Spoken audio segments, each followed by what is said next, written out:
स्वागत है आप सभी का आपके अपने चैनल पर। और इस वीडियो में हम लोग जैसा कि कल हम लोगों ने एलएलबी एंट्रेंस एग्ज़ाम 2022 का क्वेश्चन पेपर सॉल्व किया था, जिसमें हम लोगों ने कोड ए पेपर सॉल्व किया था और हम लोगों ने हिंदी के क्वेश्चन सॉल्व किए थे, जिसमें 45 क्वेश्चन तक हम लोगों ने क्वेश्चन सॉल्व कर लिया है। आगे के क्वेश्चन इस वीडियो में हम लोग देखने वाले हैं, तो देखते हैं आज के सेशन का पहला प्रश्न देखने से पहले आप सभी लोग यदि चैनल पर पहली बार आए होंगे तो चैनल को सब्सक्राइब कर लेंगे, बेल आइकन को प्रेस कर लेंगे ताकि आने वाली वीडियो की नोटिफिकेशन आपको मिलती रहे। वीडियो पसंद आए तो वीडियो को लाइक शेयर जरूर करिएगा। यदि इस वीडियो से संबंधित किसी भी प्रकार का प्रश्न पूछना चाहते हैं तो कमेंट में हमें बताइएगा। देखिए 46वां प्रश्न हमारा है, निम्नलिखित में से किसे भारत में अधिवक्ता के लिए पेशेवर आचरण और शिष्टाचारों के मानकों को निर्धारित करने का वैधानिक कर्तव्य सौंपा गया है? इस प्रश्न का सही आंसर हो जाएगा option D, bar council of India. देखिए ये क्वेश्चन बहुत ही महत्वपूर्ण है और आपके विधि के एग्जाम में, चाहे आप एलएलबी के हो या बीएलएलबी के हो, आपके एग्जाम में अक्सर करके ये क्वेश्चन पूछा जाता है कि विधि का जो प्रमाण पत्र है या सर्टिफिकेट है वो किसके द्वारा जारी किया जाता है। तो ये ध्यान में रखिएगा कि आपका जो सर्टिफिकेट है, जो विधि का सर्टिफिकेट आप पाते हैं, ये बार काउंसिल के द्वारा रजिस्टर्ड होता है, बार काउंसिल द्वारा दिया जाता है आप सभी को। और आप जो आगे चल कर के वकील बनेंगे या फिर आप जो भी मतलब कि लॉ की डिग्री लेने के बाद जो भी लॉ की फील्ड में आप कुछ भी कार्य करते हैं, तो ये पूरी तरीके से बार काउंसिल ऑफ इंडिया पे डिपेंड करता है। ठीक है, तो यहाँ पे फोर्थ आंसर इसका सही हो जाएगा और इस प्रश्न को अच्छे से अपने दिमाग में बैठा लीजिएगा। अगला क्वेश्चन देखेंगे, क्वेश्चन नंबर 47। क्वेश्चन नंबर 47 हमारा है, भारत में राज्य सरकार का कानूनी सलाहकार कौन होता है? तो भारत में राज्य सरकार का जो कानूनी सलाहकार होता है वो होता है महाधिवक्ता। ऑप्शन ए इस प्रश्न का सही आंसर हो जाएगा। आगे देखेंगे 48वां प्रश्न। 48वां प्रश्न हमारा है, जब किसी दुकान में मूल टैग के साथ माल प्रदर्शित किया जाता है तो यह क्या होता है? प्रस्ताव निमंत्रण होता है। ठीक है ना, ये क्या होता है? आपका प्रस्ताव निमंत्रण होता है। इसके बाद क्या है? 49 क्वेश्चन है, संपत्ति के अधिकार को मौलिक अधिकारों से किस संविधान संशोधन द्वारा हटा दिया गया? ठीक है, तो 44वें संविधान संशोधन के द्वारा संपत्ति के अधिकार को, संपत्ति का जो अधिकार था वो मूल संविधान में मौलिक अधिकार के अंतर्गत रखा गया था।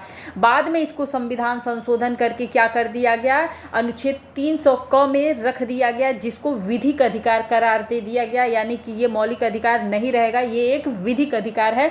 ये क्वेश्चन अक्सर करके एग्जाम में रिपीट करके पूछता है, कभी अनुच्छेद से संबंधित पूछ लेगा, कभी संविधान संशोधन से पूछ लेगा, कभी मौलिक अधिकार है या नहीं है, कभी विधिक अधिकार, इनमें से कौन सा है। तो इस प्रकार से ये क्वेश्चन जो है काफ़ी वैल्यूएबल है, बहुत बार पूछता है, बस इसका रूप बदला होता है। अगला क्वेश्चन है 50वां प्रश्न हमारा है, भारत के संविधान में किस अनुच्छेद के तहत ग्राम पंचायत का आयोजन होता है? Most important question, most repeated question. अनुच्छेद 40 के अंतर्गत क्या होता है? ग्राम पंचायतों का आयोजन किया जाता है। ये आपका सबसे इंपॉर्टेंट क्वेश्चन है। अगला क्वेश्चन 51 क्वेश्चन है, भारतीय संघीय व्यवस्था में अवशिष्ट शक्तियां किसके पास हैं? तो ये केंद्र सरकार के पास में होती है भारतीय संघीय व्यवस्था जो होता है। तो आप देख पाते होंगे कि देश का जो डायरेक्ट कर्ता धर्ता होता है वो कौन होता है? प्रधानमंत्री ही तो होता है, यानी कि केंद्र सरकार के हाथ में सारी चीज़ें होती हैं। और राष्ट्रपति जो होता है मतलब कि वो नाम मात्र का एक कार्यकर्ता होता है। ठीक है, मतलब कि उसे तो देश का प्रथम नागरिक, सर्वोच्च नागरिक सब कुछ बोला जाता है, लेकिन उनमें वास्तविक शक्तियाँ निहित नहीं होती हैं। वास्तविक शक्तियाँ जो होती हैं वो क्या होता है? मंत्रिपरिषद में होती है, केंद्र सरकार में होती है। ऑप्शन थर्ड इस प्रश्न का सही आंसर हो जाएगा। आगे बढ़ेंगे, 52 प्रश्न देखेंगे। 52 प्रश्न है, भारत में उच्च न्यायालय के पास कौन सा क्षेत्राधिकार नहीं है? ठीक है, तो कौन सा क्षेत्राधिकार नहीं होता है? सलाह क्षेत्राधिकार नहीं होता है। ऑप्शन थर्ड जो हो जाएगा इस प्रश्न का सही आंसर हो जाएगा, उच्च न्यायालय के पास में सलाह क्षेत्राधिकार नहीं होता है। ठीक है, थर्ड आंसर इस प्रश्न का सही हो जाएगा। ध्यान में रखेंगे और सभी क्वेश्चन को बहुत बारीकी से देखिएगा, क्योंकि ये आप लोगों का बहुत ही बेसिक टाइम चल रहा है, एग्ज़ाम का टाइम चल रहा है और समय बहुत कम है। और ऐसे समय पे आपको इतने बेहतर क्वेश्चन मिल रहे हैं जो कि आपके भी क्वेश्चन बुकलेट में छपे हुए मिल सकते हैं। यहाँ पे आपका 53 क्वेश्चन है, न्यायिक समीक्षा की अवधारणा किस संविधान से लिया गया है? किस देश के संविधान से लिया गया है? तो इस प्रश्न का सही आंसर हो जाएगा ऑप्शन थर्ड, यूएसए से, संयुक्त राष्ट्र अमेरिका से लिया गया है आपका न्यायिक समीक्षा का अवधारणा। ठीक है। 54 क्वेश्चन है, मुस्लिम धार्मिक प्रतिष्ठान के रूप में माना जाता है। ठीक है, तो मुस्लिम जो है वक्फ क्या है? ये एक धार्मिक प्रतिष्ठान है, मुस्लिम धार्मिक प्रतिष्ठान है। ठीक है ना, ऑप्शन 4 इस प्रश्न का सही आंसर हो जाएगा। अगला क्वेश्चन है 55 क्वेश्चन है, भारत की सबसे पुरानी विधि संहिता कौन सी है? तो भारत की जो सबसे पुरानी विधि संहिता मानी जाती है मनुस्मृति मानी जाती है। ऑप्शन थर्ड इस प्रश्न का सही आंसर हो जाएगा। इंपॉर्टेंट प्रश्न है। 56 प्रश्न है, पिता की मृत्यु के बाद पैदा हुआ बच्चा, पिता जब मर जाए उसके बाद जो बच्चा पैदा हो, ठीक है, तो उस बच्चे को क्या बोलते हैं? मरणोपरांत बोलते हैं, मरने के उपरांत पैदा हुआ बच्चा। ठीक है। अगला क्वेश्चन देखेंगे, क्वेश्चन नंबर 57 हमारा है।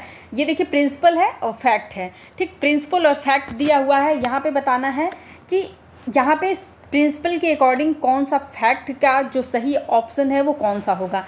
तो यहाँ पे देखिए, किसी भी व्यक्ति को एक ही अपराध के लिए 2 बार मुकदमा नहीं चलाया जा सकता, बिल्कुल सही दिया हुआ है। फैक्ट है कि रविचंद्रा अपनी क्रेटा कार चला रहे थे, तभी उन्होंने फुटपाथ पे कार चलाई और 3 लोगों को कुचलकर मार डाला। सबूत के अभाव में उन्हें बरी कर दिया गया।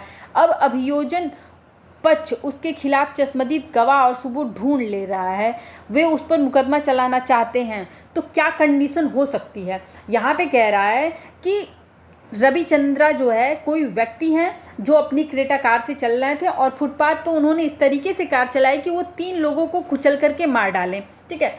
शुरू में जब मुकदमा चला तो क्या हुआ कि मतलब जब स्थानीय तौर पे जो उनका मुकदमा कोर्ट में चलाया गया, उसमें क्या हुआ कि ये बाइज्जत बरी कर दिए गए क्योंकि इनके खिलाफ किसी भी प्रकार का कोई सबूत नहीं मिला।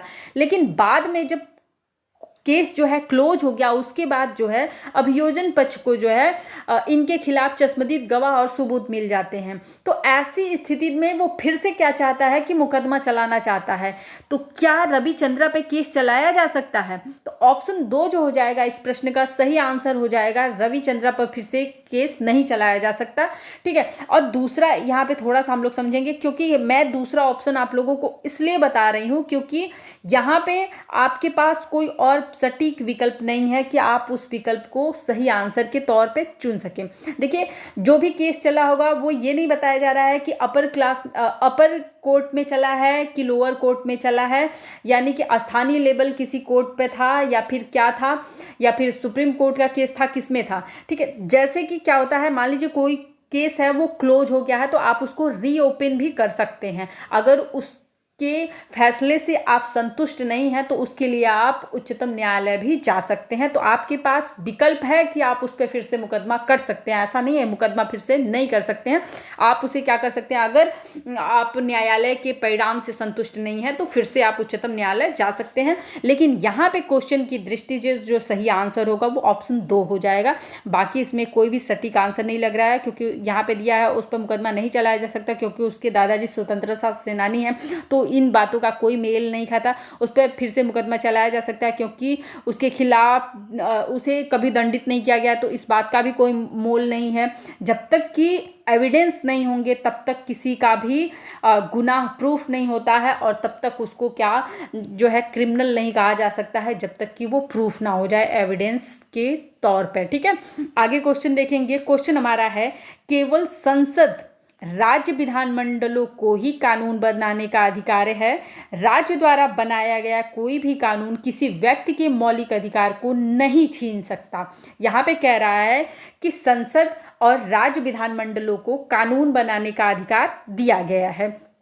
ठीक है, ये आपका प्रिंसिपल दिया है। अब फैक्ट जो है आपका दिया है कि संसद के एक कानून बनाया जो वकीलों के एक समूह के अनुसार व्यापारियों के मौलिक अधिकारों का उल्लंघन करता है।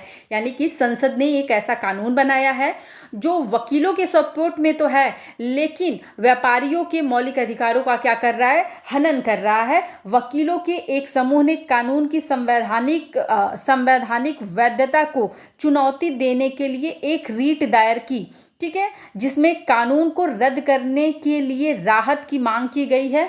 अब वकील कुछ उसमें से कुछ वकील ऐसे हैं जिन्होंने क्या किया कि ये जो कानून बना है उसे रद्द करने की मांग कर रहे हैं और संसद को एक नया कानून बनाने का निर्देश भी दे रहे हैं।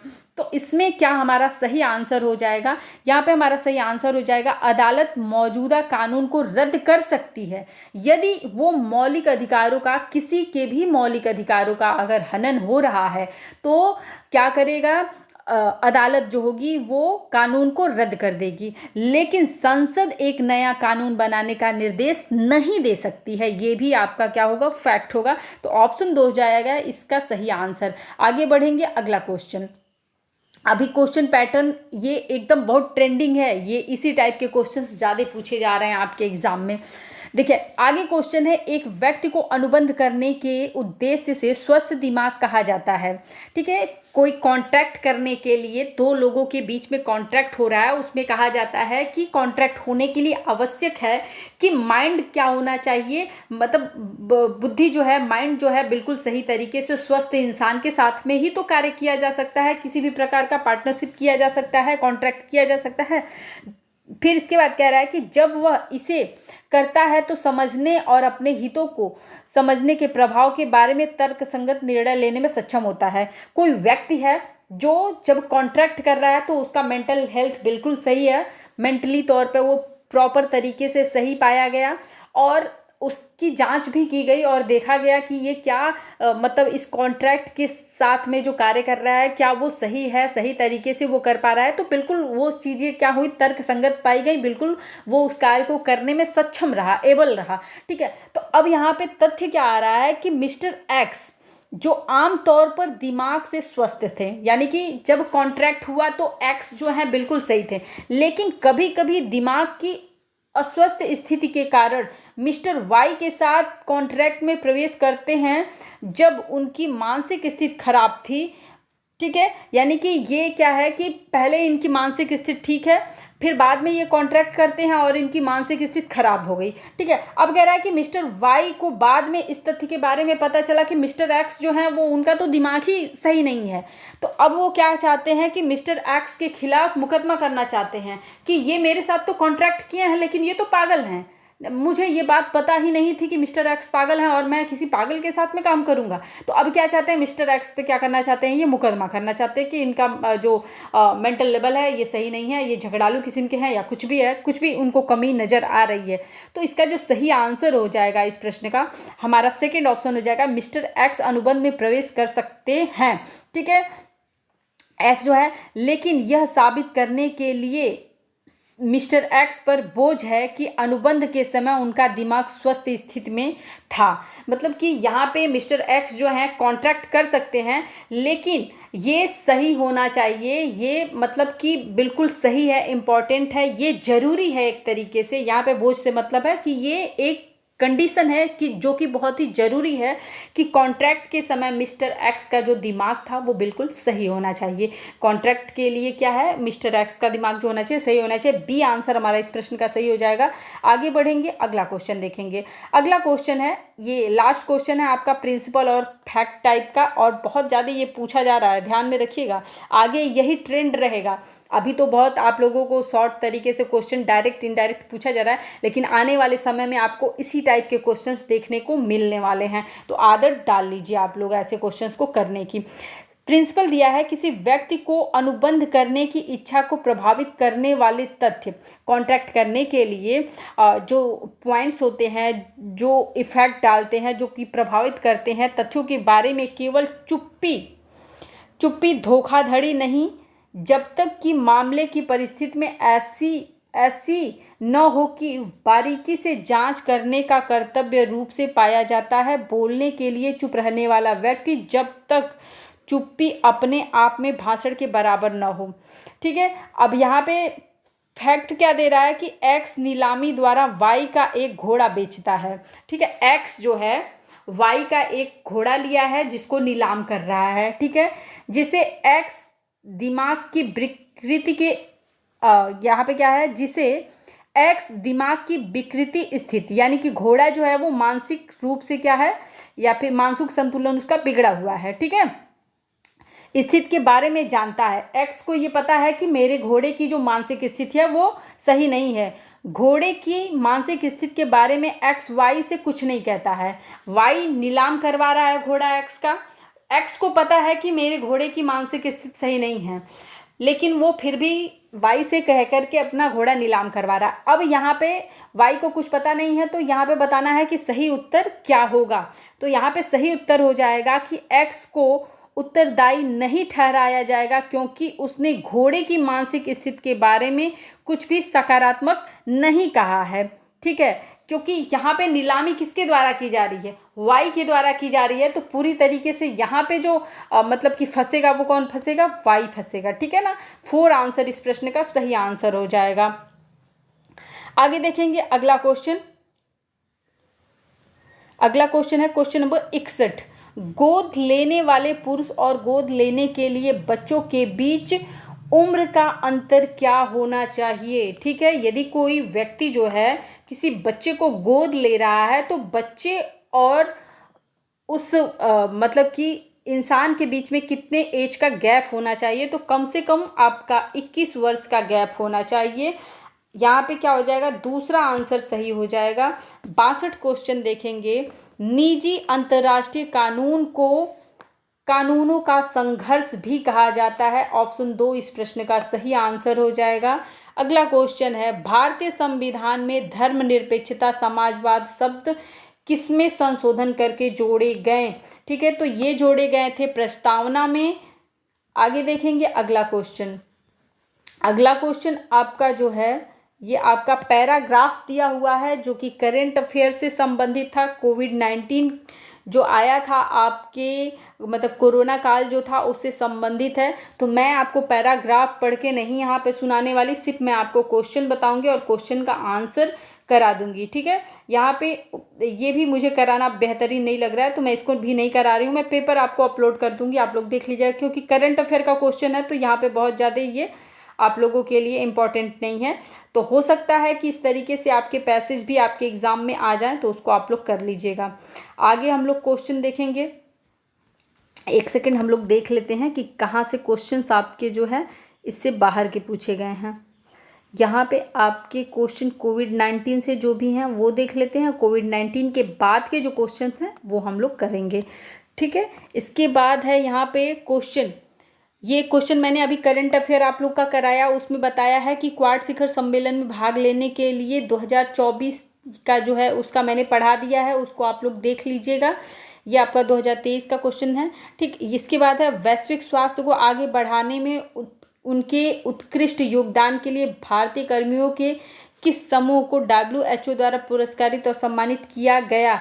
तो ये भी आपका करंट अफेयर का क्वेश्चन है। फिलहाल मैं आपको इसका आंसर बता देती हूँ। ऑप्शन 4 इस प्रश्न का सही आंसर हो जाएगा, लेकिन हमें करंट अफेयर भी इसी तरीके से ध्यान में रखना है। करंट अफेयर से क्वेश्चन आएंगे। ये भी आपका करंट अफेयर का क्वेश्चन आई थिंक है। नोबेल शांति पुरस्कार विजेता जोस रामोस होर्ता को पूर्वी, ये भी आपका करंट अफेयर का क्वेश्चन है, किस भाग में है। ठीक, अगला क्वेश्चन देख लेते हैं हम लोग, जहाँ पे नॉर्मल क्वेश्चन आपका दिया हो। ये भी आपका स्मृति संग्रह listen to your heart the London adventure किस लेखक के बचपन की स्मृतियों का संग्रह है। तो इस प्रश्न का जो सही आंसर हो जाएगा रस्किन बांड। ऑप्शन 3 इस प्रश्न का सही आंसर हो जाएगा। 70 क्वेश्चन जो है ये आपका है, ये भी आपका करंट अफेयर का क्वेश्चन है। इसको भी आप लोग तैयार कर लीजिएगा। हो सकता है बुकर पुरस्कार, इस तरीके से आपके अलग अलग पुरस्कारों से संबंधित क्वेश्चन आपके एग्जाम में पूछे जाते हैं। इसके बाद 26 मई को ये भी आपका करंट अफेयर का क्वेश्चन है। तो करंट अफेयर के क्वेश्चन, चूंकि 2022 का पेपर हम लोग पेपर देख रहे हैं, आंसर तो मैं बता सकती हूँ, लेकिन फिर भी कोई मतलब नहीं बनता ना इसका आंसर जानने का कि उस टाइम पे क्या हुआ था, क्योंकि क्वेश्चन आपका 2024 के हिसाब से पूछा जाने वाला है। अगला है यहाँ पे अगला क्वेश्चन, ये भी आपका क्या है, खेली गई थी, यानी कि करंट अफेयर का ये भी क्वेश्चन है। ठीक है, तो ये भी आपका करंट अफेयर का है। इसके बाद कानून शासन सूचकांक निम्नलिखित में से किसके द्वारा जारी किया जाता है। 73 क्वेश्चन, ये आपका क्या है, नॉर्मल क्वेश्चन है, जिसका आंसर क्या हो जाएगा, वर्ल्ड जस्टिस रिपोर्ट जारी करता है कानून का शासन सूचकांक। ठीक है, कानून का शासन सूचकांक कौन जारी करता है? वर्ल्ड जस्टिस रिपोर्ट जारी करता है। ऑप्शन 4 इस प्रश्न का सही आंसर हो जाएगा। इंपॉर्टेंट प्रश्न है, ध्यान रखिएगा। 74 क्वेश्चन हमारा है, वर्षा की बूंदें गोलाकार होती हैं, क्यों होती हैं? तो ये होती हैं पृष्ठ तनाव के कारण होती हैं, सरफेस टेंशन के कारण होती हैं। ऑप्शन 2 जो हो जाएगा इस प्रश्न का सही आंसर हो जाएगा। 12th में आप लोगों ने साइंस में इसको पढ़ रखा होगा और ये आपको सही से पता होना चाहिए। ठीक, इसके बाद अगला क्वेश्चन है 75 है, मिश्र धातुएं हैं। कौन कौन सी मिश्र धातुएं हैं? तो शुद्ध धातु से कठोर धातु में परिवर्तित होना। अक्सर करके आप देखते होंगे कि जो भी शुद्ध रूप से धातुएं होती हैं वो बहुत नरम होती हैं, आसानी से मुड़ जाती हैं। तो उनमें हम कुछ ना कुछ मिक्स करते हैं, तब वो क्या करती हैं, एक असली धातु के रूप में या फिर कुछ बनाने योग्य बनती हैं। ठीक है, तो जब उसमें कुछ मिक्स कर दिया जाता है तो वो बनाने, जैसे पीतल हो गया, ठीक है, या फिर आपका सोना ही जो होता है वो क्या होता है, बहुत मतलब शुद्ध जो सोना होता है वो लिक्विड फॉर्म में होता है। ठीक, तो उसमें जब कुछ मिक्स किया जाता है तभी वो क्या होता है, कठोर फॉर्म में आता है, यानी कि मिश्र धातु होता है। तो यहाँ पे ऑप्शन ए जो हो जाएगा इस प्रश्न का सही आंसर हो जाएगा। 76 क्वेश्चन देखेंगे, हार्मोन्स का उत्पादन किया जाता है। तो हार्मोन्स का उत्पादन किससे किया जाता है? अंतःस्रावी ग्रंथियों द्वारा किया जाता है। अगला क्वेश्चन है, मानव शरीर में पसलियों की संख्या होती है। मानव शरीर में पसलियों की संख्या होती है 24। ठीक है, कितनी होती है? 24 होती है। ऑप्शन 2 जो हो जाएगा इस प्रश्न का सही आंसर हो जाएगा। अगला क्वेश्चन देखेंगे, जब दबाव बढ़ता है तो पानी का क्वथनांक, जब दबाव बढ़ता है तो पानी का क्वथनांक क्या हो जाता है? बढ़ जाता है। ऑप्शन 2 इस प्रश्न का सही आंसर हो जाएगा। 79 क्वेश्चन है, सामान्य वेल्डिंग प्रक्रिया में गैस है। सामान्य वेल्डिंग प्रक्रिया जो होती है उसमें कौन सी गैस होती है? तो उसमें होती है ऑक्सीजन और एसिटिलीन गैस। ठीक है ना, ऑप्शन 3 इस प्रश्न का सही आंसर हो जाएगा। 80 क्वेश्चन देख लेते हैं। 80 क्वेश्चन नंबर, कि निम्नलिखित में से कौन सा आंदोलन चौरी चौरा घटना के कारण अचानक समाप्त हो गया? कौन सी घटना के कारण चौरी चौरा घटना के कारण अचानक समाप्त हो गया, यानी कि कौन सा ऐसा मूवमेंट था जो चल रहा था और चौरी चौरा कांड जब हो गया तो अचानक से वो समाप्त हो गया? तो यहाँ पे सही आंसर हो जाएगा, असहयोग आंदोलन चल रहा था और गांधी जी द्वारा ये असहयोग आंदोलन चलाया जा रहा था और अचानक से चौरी चौरा जो है घटना घटी और इसके कारण असहयोग आंदोलन को क्या करना पड़ा? गांधी जी को बंद करना पड़ा। आगे क्वेश्चन है 81 क्वेश्चन हमारा है। क्वेश्चन है, भारतीय राष्ट्रीय कांग्रेस के सत्र की अध्यक्षता करने वाली पहली भारतीय महिला थी। तो प्रथम भारतीय महिला थी आपकी सरोजनी नायडू। ठीक है, ऑप्शन डी इस प्रश्न का सही आंसर हो जाएगा। अगला क्वेश्चन है 82वां क्वेश्चन हमारा है। 82 क्वेश्चन हमारा है कि नाना साहब ने 1857 की क्रांति का नेतृत्व निम्नलिखित में से किस स्थान से किया था? तो नाना साहब ने किस स्थान से किया था? इसका सही आंसर हो जाएगा कानपुर। ऑप्शन 3 इस प्रश्न का सही आंसर हो जाएगा। आगे चलेंगे, अगला क्वेश्चन देखेंगे। क्वेश्चन नंबर 83, किस प्रेसिडेंसी में अंग्रेज द्वारा सबसे पहले रैयतवाड़ी बंदोबस्त लागू किया गया था? तो इसका सही आंसर हो जाएगा ऑप्शन ए, मद्रास में। अगला क्वेश्चन है, स्वतंत्र भारत का प्रथम गवर्नर जनरल कौन था? स्वतंत्र भारत का प्रथम गवर्नर जनरल कौन था? 84 का सही आंसर हो जाएगा ऑप्शन ए, राजगोपालाचारी। ठीक है ना। अगला 85 क्वेश्चन हमारा है। 85 क्वेश्चन हमारा है, निम्नलिखित में से किसे भारत की स्थानीय फसल माना जाता है? तो भारत की स्थानीय फसल है बैगन, कटहल और अदरक। ठीक है, ऑप्शन ए इस प्रश्न का सही आंसर हो जाएगा। अगला क्वेश्चन देखेंगे। क्वेश्चन है, पृथ्वी के किस बिंदु पर गुरुत्वाकर्षण नहीं है? तो पृथ्वी के केंद्र पर जो है गुरुत्वाकर्षण बिल्कुल नहीं होता है, शून्य होता है। ऑप्शन 2 इस प्रश्न का सही आंसर हो जाएगा। देखिए यहाँ पे थोड़ा सा एरर है, जो पेपर डाउनलोड किया गया है यहाँ पे 86 क्वेश्चन के बाद 94 देखने को मिल रहा है। तो चलिए ये पेपर कोड ए था, अब पेपर कोड 2 में हम मिला लेते हैं कि इसका क्या सही आंसर होगा, क्योंकि क्वेश्चन हमको सारा करना है। तो अब हम एक एक करके क्वेश्चन पे देख लेते हैं। मिश्र धातु हो गया आपका, हार्मोन्स हो गया, इसके बाद आ गए हम अपने क्वेश्चन के पास। जस्ट थोड़ा सा वेट कर लीजिए आप लोग। तो यहाँ पे हमारा जो प्रश्न है आगे का प्रश्न, क्योंकि इसके पहले का हम लोग प्रश्न कर लिए और उस क्वेश्चन बुकलेट में हमारा क्वेश्चन मैच नहीं कर रहा था, तो हम कोई भी क्वेश्चन छोड़ेंगे तो है नहीं, दूसरे क्वेश्चन बुकलेट में हम इसे ढूंढ लेते हैं। ठीक है, तो यहाँ पे निम्नलिखित देशों में से किसके साथ अरुणाचल प्रदेश अपनी सीमा साझा करती है?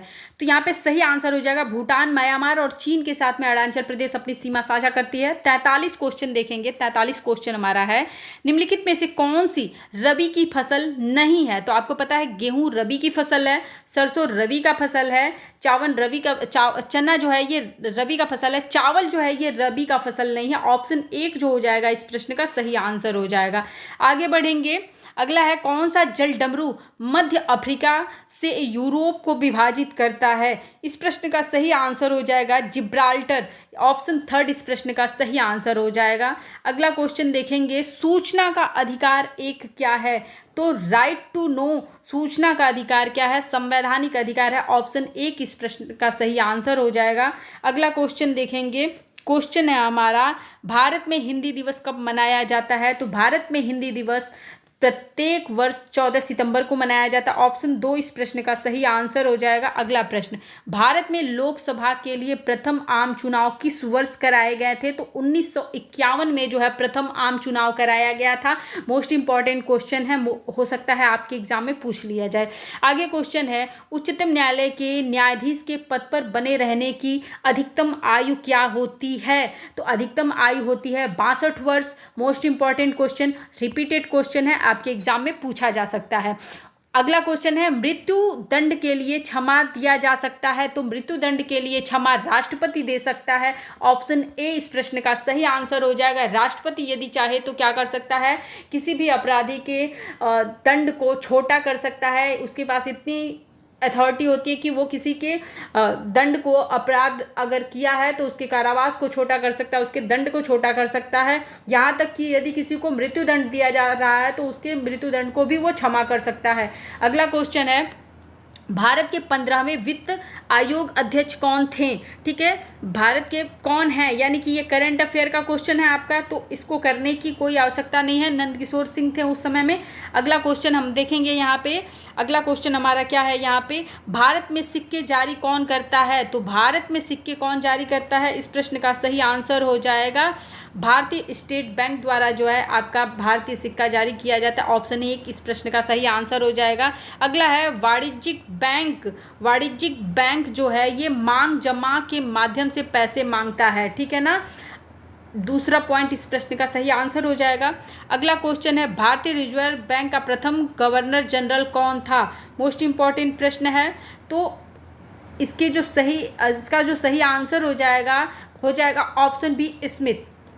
अगला क्वेश्चन, उपभोग फलन का एक प्राकृतिक संबंध है, तो इसका सही आंसर हो जाएगा उपभोग तथा आय के बीच। ऑप्शन 3 इस प्रश्न का सही आंसर हो जाएगा।